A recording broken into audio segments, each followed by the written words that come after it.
আসসালামু আলাইকুম ওয়া রাহমাতুল্লাহি ওয়া বারাকাতুহু। আলহামদুলিল্লাহি রাব্বিল আলামিন ওয়াসসালাতু ওয়াসসালামু আলা সাইয়্যিদিল আমবিয়াই ওয়াল মুরসালিন ওয়া আলা আলিহি ওয়া আসহাবিহি আজমাইন, আম্মা বাদ।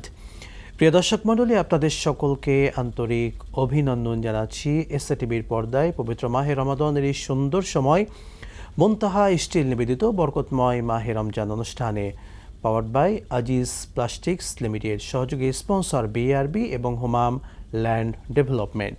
আপনাদের সঙ্গে আছি আমি মুফতি আল আমিন খান। দর্শক, শুরুতেই মহাগ্রন্থ আল কুরআনুল কারীম থেকে তেলাওয়াত শুনে আসি। আউযু বিল্লাহি মিনাশ শাইতানির রাজীম। বিসমিল্লাহির রহমানির রহিম। سنة من قد أرسلنا قبلك من رسلنا ولا تجد لسنتنا تحويلا. أقم الصلاة لدلوك الشمس إلى غسق الليل وقرآن الفجر إن قرآن الفجر كان مشهودا. ومن الليل فتهجد به نافلة لك عسى أن يبعثك ربك مقاما محمودا. وقل رب أدخلني مدخل صدق وأخرجني مخرج صدق واجعل لي من لدنك سلطانا نصيرا. وقل جاء الحق وزهق الباطل إن الباطل كان زهوقا. صدق الله العظيم. দর্শক, আজকে আমাদের সঙ্গে অনুষ্ঠানে রয়েছেন দুজন সম্মানিত অতিথি। আমার ঠিক ডানেই রয়েছেন বিশিষ্ট ইসলামী চিন্তাবিদ হাফেজ মাওলানা নাজমুল হাসান কবির, সিনিয়র শিক্ষক, ইমদাদুল উলুম কওমি মাদ্রাসা। আসসালামু আলাইকুম ওয়া রাহমাতুল্লাহ। ওয়ালাইকুম আসসালাম ওয়া রাহমাতুল্লাহি ওয়া বারাকাতুহু। দর্শক, রয়েছেন আরও একজন সম্মানিত অতিথি, রয়েছেন মাওলানা আব্দুল লতিফ, সিনিয়র শিক্ষক, ভাতশালা হিলফুল ফুজুল দাখিল মাদ্রাসা। আসসালামু আলাইকুম ওয়া রাহমাতুল্লাহ। ওয়ালাইকুম আসসালাম ওয়া রাহমাতুল্লাহি ওয়া বারাকাতুহু। আপনাদের দুজনকে আন্তরিক অভিনন্দন জানাচ্ছি। আপনাকে মোবারকবাদ। দর্শক মণ্ডলী, আমরা আজকে রমাদানের এই সুন্দর সময়ে কথা বলতে চাই বাবা মার প্রতি দায়িত্ব এবং কর্তব্য নিয়ে। সন্তান হিসেবে পিতামাতার প্রতি কী কী দায়িত্ব পালন করতে হবে, ইসলাম কি শিক্ষা দেয়, এই সকল বিষয়গুলো আমরা আজকে নিয়ে আসার চেষ্টা করব ইনশাআল্লাহ তাআলা। প্রথমেই মাওলানা, আপনার কাছে আসতে চাই নাজমুল হাসান কবির। বিশেষ করে বাবা মা, ইসলাম বাবা মাকে কীভাবে সম্মানিত করেছে, তাদের মর্যাদা কতটুকু কোরআন সুন্নাহর আলোকে বলবেন। আহমাদুহু ওয়া নুসাল্লি আলা রাসূলিহিল কারীম, আম্মা বাদ। সমস্ত প্রশংসা সেই মহান রব্বুল আলামিনের দরবারে, যেই মহান রব্বুল আলামিন আমাদেরকে ইফতারের পূর্ব মুহূর্তে দোয়া কবুলের সময় এসএ টেলিভিশনের পর্দায় ইসলামী হাদিস কোরআনের আলোচনা নিয়ে বসার মতো তৌফিক দান করেছেন। সেহেতু আমরা সকলে একবার মহান আল্লাহ তাআলার দরবারে শুকরিয়া আদায় করেন আলহামদুলিল্লাহ। মহাগ্রন্থ পবিত্র আল কোরআন থেকে দেখতে পাই মহান রব্বুল আলামিন পবিত্র কোরআন শরীফে বলেন, ওয়া ক্বাদা রাব্বুকা আল্লা তা'বুদু ইল্লা ইয়্যাহু ওয়া বিল ওয়ালিদাইনি ইহসানা। উক্ত আয়াতে আল্লাহ তাআলা বলেন যে, হে আমার বান্দা, তোমরা আমার ইবাদত করবে। কারণ একমাত্র বান্দা আল্লাহ তাআলার ইবাদত করবে। বান্দা যদি আল্লাহ তাআলার ইবাদত না করে অন্য কোনো ইবাদত করে তাহলে এটা শিরিক হবে। অন্য কাউকে যদি কোনোভাবে সে আল্লাহ প্রদত্ত আল্লাহ সমপরিমাণ দাবি করে তাহলে এটা শিরিক হবে।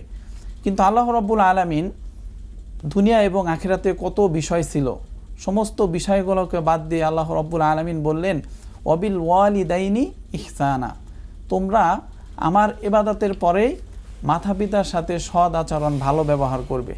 সুবহানাল্লাহ। দেখেন দুনিয়াতে অনেক অনেক বিষয় থাকতো, আল্লাহ তাআলা অনেক বিষয় তুলে ধরতে পারতেন, কিন্তু মহান রব্বুল আলামিন বললেন আমার ইবাদতের পরেই তোমরা একমাত্র মাতা পিতার সাথে সৎ ব্যবহার করবে, ভালো ব্যবহার করবে।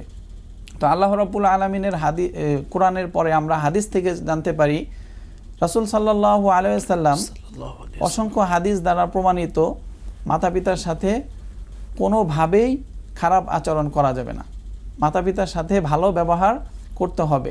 জাযাকাল্লাহ, আপনি চমৎকার বলছিলেন, আপনার থেকে আবারও শুনবো। মুহতারাম মাওলানা আব্দুল লতিফ, আসতে চাই আপনার কাছে, বাবা মা যখন বেঁচে থাকেন সন্তানের কাছে যতদিন বাবা মা নামক এই রহমতটা, বরকতটা দুনিয়াতে থাকে, বাবা মা জীবিত অবস্থায় সন্তান হিসেবে কি দায়িত্ব আমাদের তাদের প্রতি? ধন্যবাদ মোহতারাম সুন্দর একটি প্রশ্ন করার জন্য। তো দেশ বিদেশ থেকে যারা আমাদেরকে দেখছেন এবং আলোচনা শুনছেন সবাইকে ধন্যবাদ জানিয়ে আমি আলোচনার দিকে যাচ্ছি। আল্লাহ তাআলা এই পৃথিবীতে সর্বপ্রথম আদম আলাইহিস সালামকে সৃষ্টি করেছেন পিতামাতা ছাড়া। এরপর আল্লাহ তাআলা আদম আলাইহিস সালামের বাম পাজরের হাড় থেকে হাওয়া আলাইহিস সালামকে সৃষ্টি করেছেন। এরপরে আল্লাহ তাআলা ব্যতিক্রম ধর্মী হজরত মারিয়াম আলাইহিস সালামের গর্ভে পিতা ছাড়া হজরত ঈসা আলাইহিস সালামকে দুনিয়ায় পাঠিয়েছেন। এই দুনিয়ায় আমরা যারা এসেছি সবাই মা বাবার উসিলায় দুনিয়ায় এসেছি। আল্লাহ তাআলা পবিত্র কোরআনুল কারীমের ভিতরে মা বাবাকে যথেষ্ট সম্মান দিয়েছেন এবং আল্লাহ তাআলার পরের যে ইবাদতের স্থান সেই স্থানটাই তাদেরকে দিয়েছেন। আল্লাহ তাআলা পবিত্র কোরআনুল কারীমের ভিতরে ইরশাদ করেছেন ফালা তাকাল্লাহুমা উফ, তাদের ব্যাপারে কখনো উফ শব্দটা পর্যন্ত বলা যাবে না। তো দুনিয়ার ভিতরে যাদের এই মহান নিয়ামত পিতামাতা বেঁচে থাকবে তাদের জন্য কিছু করণীয় রয়েছে সন্তানের জন্য। এর মধ্যে প্রথম যে করণীয়, সে করণীয় হলো তাদের প্রতি সবসময় শ্রদ্ধাশীল থাকতে হবে। পিতামাতা যতদিন বেঁচে থাকবে, তারা যখন বৃদ্ধ হবে তাদেরকে সবসময় শ্রদ্ধা করতে হবে, সম্মান দিতে হবে। সন্তান আরও কি কি দায়িত্ব পালন করবে সেটা শুনবো বিরতির পরে ইনশাআল্লাহ। ধন্যবাদ। প্রিয় দর্শক মণ্ডলী, দেখছিলেন এসএটিভির পর্দায় আপনাদের প্রিয় অনুষ্ঠান মুনতাহা স্টিল নিবেদিত বরকতময় মাহে Ramzan, powered by Aziz plastics limited, সহযোগী স্পন্সর বিআরবি এবং হোমাম ল্যান্ড ডেভেলপমেন্ট। নিচ্ছি বিরতি, সঙ্গেই থাকুন, আবারও ফিরছি ইনশাআল্লাহ।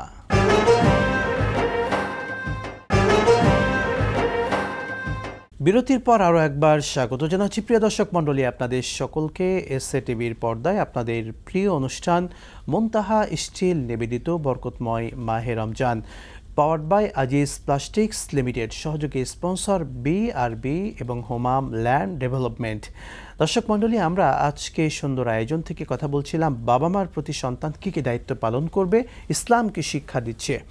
দুজনেই খুবই চমৎকার বলছিলেন। আপনার কাছে আবারও আসতে চাই, বিশেষ করে এই সমাজে যারা আলেম আছেন, যাদেরকে আমরা শ্রদ্ধার পাত্র হিসেবে জানি, সেই আলেমরা কি ভূমিকা রাখতে পারেন বা আলেম ওলামাদের দায়িত্ব কি সমাজের প্রতি একটু বলতেন। মহান রব্বুল আলামিন পবিত্র কোরআন শরীফে অন্য একটি আয়াতে বলেন ফালা তাকুল্লাহুমা উফি ওয়ালা তানহাউহুমা ওয়াকুল্লাহুমা কাওলান কারীমা। উক্ত আয়াতে আল্লাহ তাআলা বলেন তোমার এমন কোনো ব্যবহারে যেন তোমার মা বাবা শব্দটা উচ্চারণ না করে। তো এই আয়াত থেকে আমরা বুঝতে পারি যে আমাদের ব্যবহার মা বাবার সাথে এমন হবে যেন তারা শব্দটাও ব্যবহার না করে। অন্য একটি আয়াতে আছে ওয়ালা তানহাউহুমা, তাদের সাথে সবসময় কোমল আচরণ, ধমক দিয়ে কথা না বলা। আমরা আমাদের মা বাবা যখন বৃদ্ধ হয়ে যায়, যখন তাদের বয়স 70 হয়ে যায়, ওই সময়গুলোতে আমরা তাদের আচরণ বিধি বাচ্চা ছেলে মেয়েদের মতো হয়ে যায়, ছোট বেবিদের মতো হয়ে যায়। তো ওই সময়গুলোতে যেন আমরা মা বাবার সাথে খারাপ ব্যবহার না করি। অপর একটি হাদিস থেকে আমরা জানব, সেটা হলো আমাদের মা বাবারাও যেন আমাদের সাথে ভালো ব্যবহার করেন। কারণ সন্তান যেমনইভাবে মা বাবাকে ভালো ব্যবহার করবে, মা বাবারও কিছু দায়িত্ব আছে সন্তানের সাথে ভালো ব্যবহার করা।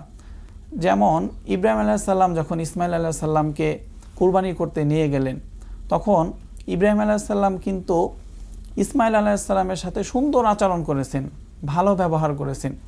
ইব্রাহিম আলাইহিস সালাম বলেছেন ক্বালা ইয়া বুনাইয়া, হে আমার কলিজার টুকরা, হে আমার আদরের ধন, আল্লাহ রাব্বুল আলামিন তোমাকে কুরবানি করতে বলেছেন।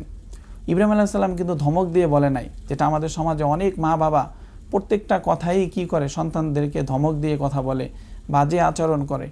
সন্তানের সাথে যখন আমরা ভালো ব্যবহার করব, সন্তান আমার সাথে অবশ্যই ভালো ব্যবহার করবে। সন্তানের শিক্ষাটা বাবা মায়ের থেকে আসে, বাবা মার আচরণের প্রভাব সন্তানের উপর পড়ে। যখন ইব্রাহিম আলাইহিস সালাম এত সুন্দরভাবে ইসমাইল আলাইহিস সালামকে বললেন, ক্বালা ইয়া বুনাইয়া, তোমাকে আল্লাহ আদরের ডাক, জি, ইসমাইল আলাইহিস সালাম কিন্তু খারাপ আচরণ করে নাই। ইসমাইল আলাইহিস সালামও কিন্তু বলছেন ক্বালা ইয়া বুনাইয়া ইন্নী আরা ফিল মানামি আন্নী আযবাহুকা ফানজুর মাযা তারা। ইসমাইল আলাইহিস সালামও কিন্তু ইব্রাহিম আলাইহিস সালামকে বললেন, ক্বালা ইয়া বুনাইয়া, হে আমার বাবা, হে আমার সম্মানিত বাবা, আপনি কি টেনশন করতেছেন? আমি ইসমাইল আপনার কথায় রাজি হব না। ফাফআল মা তুমার সাতাজিদুনি ইনশাআল্লাহু মিনাস সাবিরিন। আমি আপনার আদেশের উপরে 100% রাজি আছি। আপনি আমাকে কুরবানি করেন, ইনশাআল্লাহু মিনাস সাবিরিন, আপনি আমাকে ধৈর্যশীলদের মধ্যে পেয়ে যাবেন। এইখান থেকে আমরা শিখতে পারি যে পিতামাতা সবসময় সন্তানের সাথে যখন ভালো ব্যবহার করবে, সন্তানও তদ্রূপভাবে পিতামাতার এই শিক্ষণীয় ব্যাপার থেকে সন্তানও পিতামাতার সাথে ভালো ব্যবহার করবে। খুবই চমৎকার আপনি বলছিলেন। মোহতারাম, আপনার কাছে আসতে চাই, আপনি বাবা মা জীবিত থাকা অবস্থায় কি কি দায়িত্ব পালন করতে হবে, যদি সেই বিষয়গুলো আরও বলতেন। বাবা মা জীবিত, আমরা অনেক সন্তান বাবা মার দায়িত্ব নিতে চাই না। হয়তো বাবার মায়ের সন্তান 5 জন, এক সন্তান বৃদ্ধ বাবা মা, এক সন্তান বলে আমি রাখবো না, ওই সন্তান বলে আমি রাখতে চাই না, অর্থাৎ বাবা মাকে বোঝা মনে করে। এই যে এমন সন্তান করে, আসলে বাবা মা জীবিত থাকা অবস্থায় কি দায়িত্ব একটু বলবেন। ধন্যবাদ মোহতারাম, খুব সুন্দর একটি বিষয় উপস্থাপন করেছেন, সেজন্য ধন্যবাদ। তো আসলে মা বাবা আমাদের জন্য একটি বটগাছ তুল্য মনে করব, কারণ বটগাছ যেরকম ছায়া দিয়ে সন্তানদেরকে রাখে, অনুরূপভাবে মা বাবাও সন্তান যতদিন দুনিয়ার ভিতরে মা বাবা থাকে, ওই রকম বটগাছের মতোই মা বাবা থাকে।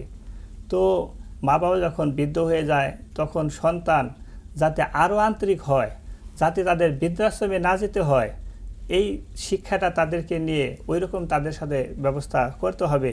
যেমন তাদের খেদমত করে দেখা যাইতেছে দুনিয়ার ভিতরে আমরা লাভবান হইতেছি, আমরা পরজীবনে লাভবান হইতেছি। যেমন বাইজিদ বোস্তামি রহমাতুল্লাহি আলাই, যার নাম আমরা শুনেছি, সে মায়ের সেবা করে সে আল্লাহর ওলি হয়েছেন। ওয়াইস করণী রহমাতুল্লাহি আলাই, সে মায়ের সেবা করেছেন।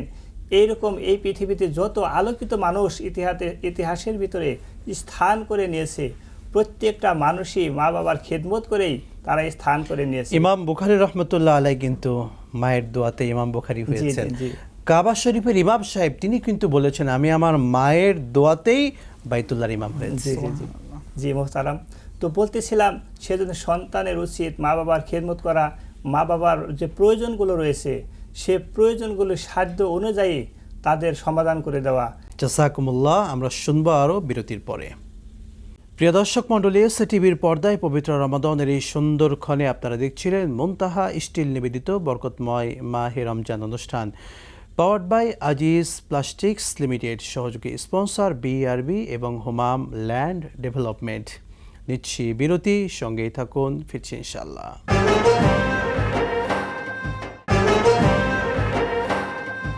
বিরতির পর আবারও স্বাগত জানাচ্ছি প্রিয় দর্শক আপনাদের সকলকে মাহে রমাদানের এই সুন্দরক্ষণে এসটিভির পর্দায় মুনতাহা স্টিল নিবেদিত বরকতময় মাহে রমজান অনুষ্ঠানে, powered by Aziz plastics limited, সহযোগী স্পন্সর বিআরবি এবং হোমাম ল্যান্ড ডেভেলপমেন্ট। আমরা বাবা মার প্রতি কী দায়িত্ব পালন করতে হবে সেগুলো নিয়ে শুনছিলাম আমাদের অতিথিদের কাছে। মোহতারাম নাজমুল হাসান কবির, আসতে চাই আপনার কাছে আবারও।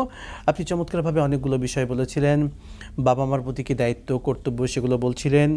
এই সমাজের যারা আলেম আছেন, আলেমগণ সমাজের প্রতি কী দায়িত্ব তাদের বলতেন। মা বাবার সম্পর্কে একটি ছোট্ট হাদিস তিরমিজি শরীফের, যে হাদিসটার মর্যাদা অনেক বেশি। হাদিস শরীফে রাসূল সাল্লাল্লাহু আলাইহি ওয়াসাল্লাম বলেন, যদি তোমার মা বাবা তোমার প্রতি সন্তুষ্ট থাকে তাহলে আল্লাহ তাআলা তোমার প্রতি সন্তুষ্ট। আর যদি তোমার কোনো ব্যবহারে, তোমার আচরণে তোমার মা বাবা তোমার প্রতি অসন্তুষ্ট থাকে তাহলে আল্লাহ তাআলা তোমার প্রতি অসন্তুষ্ট। তো আমরা দুনিয়াতে যত কাজই করি না কেন, আমি যদি 10 বার 20 বার হজ পালন করি, কিন্তু আমরা যদি মা বাবা আমার প্রতি অসন্তুষ্ট হয়ে যায় তাহলে কিন্তু আমাদের কোনো আমলেই কাজে আসবে না। নামাজ রোজা হজ জাকাত এগুলো যেমন ফরজ, মা বাবার প্রতি সন্তানের দায়িত্ব পালন করাও কিন্তু ফরজ। এর জন্য আমরা যারা এই নিয়ামত দুনিয়াতে বেঁচে আছে, আমরা যেন এই নিয়ামতের রহমত বরকত যেন না হারাই। যেহেতু রমজান মাস চলতেছে, আমরা অনেকেই হয়তো মা বাবার সাথে বেদবি করে ফেলেছি জীবন দশায়, আমরা মা বাবার পা ধরে গিয়ে মাপ চাই। আমরা যদি জীবনে 100, 200, 500, 1000 বারও বেদবি করি, আমরা যদি একটা বার মা বাবাকে যায় বলি মা বাবা আমাকে ক্ষমা করে দেন, তারা আমাদের এই একবারের দেখবেন তারা আমাদেরকে ক্ষমা করে দিয়েছেন। আর যেহেতু রমজান চলতেছে, রমজানের সব ইবাদতগুলোর পাশাপাশি যেন আমরা মা বাবার খেদমতটা বেশি বেশি করতে পারি। আর যাদের মা বাবা দুনিয়া থেকে হারাই গেছেন, তারা মা বাবার জন্য কি করা, বেশি বেশি দোয়া করা। আল্লাহর রাসূল সাল্লাল্লাহু আলাইহি ওয়াসাল্লাম আমাদেরকে দোয়া শিখিয়ে গেছেন, রব্বির হামহুমা কামা রব্বায়ানি জি, সগীর। চমৎকার আপনি বলছিলেন বাবা মা তাদের প্রতি কি দায়িত্ব পালন করা লাগবে, ইসলামকে শিখিয়ে বলছিলেন। আমরা মাওলানা আপনার কাছে আসতে চাই। আব্দুল লতিফ সাহেব, বাবা মা যখন চলে যান, মৃত্যুর পরে সন্তান হিসেবে কোনো দায়িত্ব কি থাকে, নাকি মৃত্যুবরণ করার পরই সন্তানের প্রতি দায়িত্ব শেষ? দুনিয়ায় কেউ বেঁচে থাকবে না, চিরচারিত নিয়ম হিসেবে মা বাবাও যখন দুনিয়া থেকে চলে যাবে, আমরা সন্তান যারা রয়েছেন হয়তো অনেকেই ভাবে যে না, দুনিয়ায় থাকা অবস্থায় তাদের প্রতি দায়িত্ব রয়েছে। না, এটা ভুল হবে। দুনিয়া থেকে যখন পিতামাতা চলে যাবে, তাদের জন্য সন্তানের জন্য করণীয় রয়েছে। করণীয়ের মধ্যে রয়েছে সন্তান যখন দুনিয়ায় থাকবে, মা বাবা যখন দুনিয়া থেকে চলে যাবে, তাদের জন্য সবসময় মাগফিরাত কামনা করতে হবে। সবসময় আল্লাহ তাআলার কাছে ফরিয়াদ করতে হবে, ইয়া আল্লাহ, আমার মা এবং আমার বাবাকে মাগফিরাত দান করুন। আসলে এই যে আল্লাহর কাছে দোয়া করাটা, আমরা সন্তানরা তো কি করি, বাবা মায়ের যখন মৃত্যুবার্ষিকী আসে শুধু সেখানেই দোয়া করি, মাদ্রাসার ছাত্রদেরকে ডেকে বাসায় একটু কোরআন খতম করিয়ে দোয়া করি। আসলে কি এটাতে দায়িত্ব শেষ? জি না মুহতারাম, এখান থেকে এই সংস্কৃতি থেকে আমাদের বের হয়ে আসতে হবে। যতদিন সন্তান হিসেবে দুনিয়ায় বেঁচে থাকব, ততদিনই মা বাবার জন্য দোয়া করতে হবে, মাগফিরাত কামনা করতে হবে। পাশাপাশি তাদের কবরে সোয়া পৌঁছানোর ব্যবস্থা করতে হবে। মাহে রমজান মাস আমরা যখন নামাজ পড়ব, নামাজ পড়ার পরে যখন দোয়া করব, তখন রব্বির হামহুমা কামা রব্বায়ানি সগীরা, এই দোয়াটা আমরা মা বাবার জন্য করতে পারি। পাশাপাশি আমার নিজের বাসায় আমি দোয়া করতে পারি। এমনকি যখন কোরআন তেলাওয়াত করি, ওই সময়ও কোরআন তেলাওয়াতের পরেও মা বাবার জন্য দোয়া করতে পারি। জাযাকুমুল্লাহু খায়রান, আপনাদেরকে অসংখ্য ধন্যবাদ। বারাকাল্লাহু ফিক। প্রিয় দর্শক মণ্ডলী, দেখছিলেন আপনাদের প্রিয় চ্যানেল এসএ টিভির পর্দায় আপনাদের প্রিয় অনুষ্ঠান মুনতাহা স্টিল নিবেদিত বরকতময় মাহে Ramzan, powered by Aziz plastics limited, সহযোগী স্পন্সর বিআরবি এবং হোমাম ল্যান্ড ডেভেলপমেন্ট। আল্লাহ সুবহানাহু ওয়া তাআলার রহমতের মাসে আমরা অনুষ্ঠান দেখলাম, শুনলাম, দর্শক যেন আমল করতে পারি। এখন আমরা একটি ইসলামী সঙ্গীত শুনতে শুনতে আজকের অনুষ্ঠান থেকে বিদায় নিচ্ছি। দেখা হবে আবারও। फासलों को तकल्लुफ है हमसे अगर हम भी बेबस नहीं, बेसहारा नहीं। फासलों को तकल्लुफ है हमसे अगर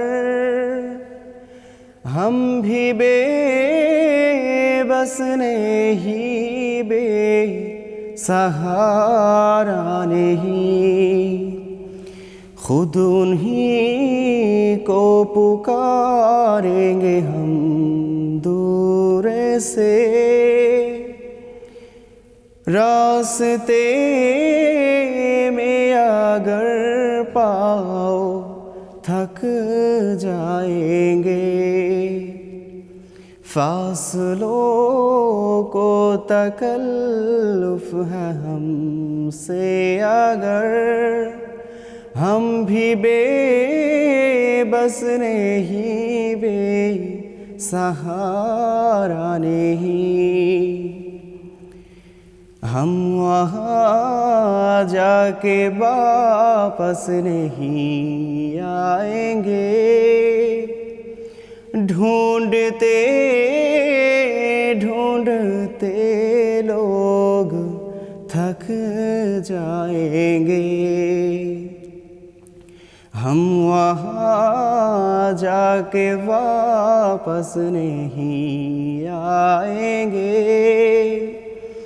ढूंढते ढूंढते लोग थक जाएंगे। जैसे ही सब्जे गुंबद नजर आएगा, बंदगी का करीना बदल जाएगा।